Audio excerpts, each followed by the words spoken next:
Apple's TV app, the locus of the video platform set to be announced on Monday, may sell subscriptions to outside services like HBO and Showtime at a cost of $9.99 apiece, a report suggested on Sunday.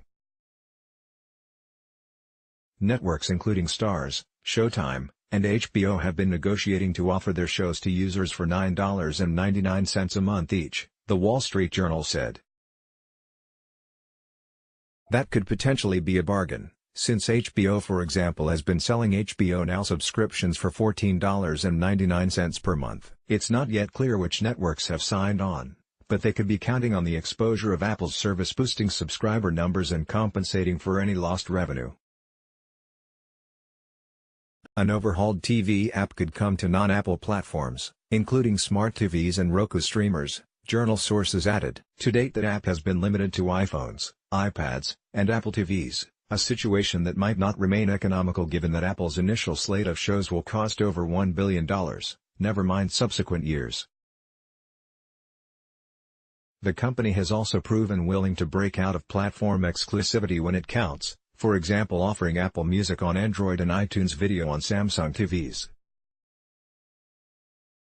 To support an Apple News subscription service, also due to be shown on Monday, that app will be getting a similar revamp, according to the Journal's sources. For $9.99 per month, people will be able to access over 200 magazines like Bon Appetit, People, and Glamour, a lineup presumably identical to the one Apple has been offering through Texture.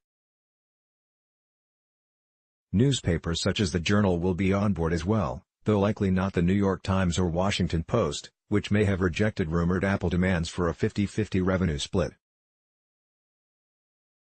Highlighted news topics will reportedly be skewed towards politics, lifestyle, and general news, downplaying subjects like business.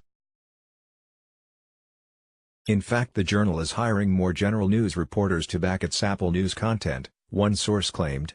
The paper lastly revealed that since late 2017, Apple CEO Tim Cook has been hosting monthly meetings in which a services team pinpoints apps that benefit and threaten the company. This includes creating a release radar for Cook, illustrating titles likely to sell well and metrics for ones that pose competition. Developers have regularly accused Apple of stacking the deck in its favor, for instance blocking some apps seen as duplicating native iOS functions. Spotify recently launched a European complaint in which it pointed out that Apple Music has the dual advantages of exclusive integration across Apple platforms and keeping 100% of App Store revenue. If Spotify were to reintroduce in-app subscriptions, it would have to share 30% of revenue.